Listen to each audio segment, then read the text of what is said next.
Alerte précoce, règlement pacifique des crises et des conflits, accompagnement des processus de transition et de la consolidation de la paix sont les actions menées par l'Organisation internationale de la francophonie en Afrique. Ces interventions s'inscrivent dans ces missions de promotion de la démocratie et de la bonne gouvernance au sein des pays membres. Lors de l'émission tenue le 22 décembre 2020, émission qui clôturait 2 mois de consultation de la jeunesse francophone, l'organisation est revenue sur ses actions de promotion de l'équitabilité des différentes couches sociales au sein de sa communauté.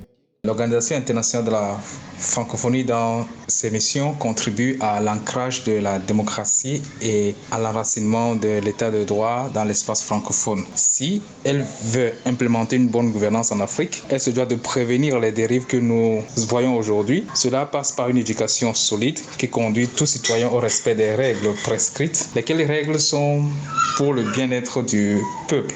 Prévenir en accompagnant les États, les classes politiques à œuvrer dans la transparence. Elle doit se doter des mesures cliniques curatives, c'est-à-dire apporter des réponses concrètes lorsque les droits de la population sont bafoués, lorsqu'il y a une mauvaise gouvernance. Les discriminations liées au genre, la violation des droits humains, les violences électorales sont des maux qui affectent nombre des pays membres de l'OIF sur le continent selon de nombreux observateurs. À cet effet, l'OIF développe des partenariats avec les grands acteurs étatiques des structures de maintien de la paix dans le but de contribuer à l'instauration d'une véritable paix durable fondée sur la consolidation de la démocratie. Dans son bilan, je crois que par sa présence et sa prise de position, elle a obtenu des résultats relativement positifs, notamment dans la promotion et la protection des droits de l'homme. En conclusion, l'OIF est une institution qui se fortifie de jour en jour. Donc oui, elle peut impacter sur la bonne gouvernance en Afrique dans la mesure où nous, les jeunes d'aujourd'hui, nous changeons de mentalité.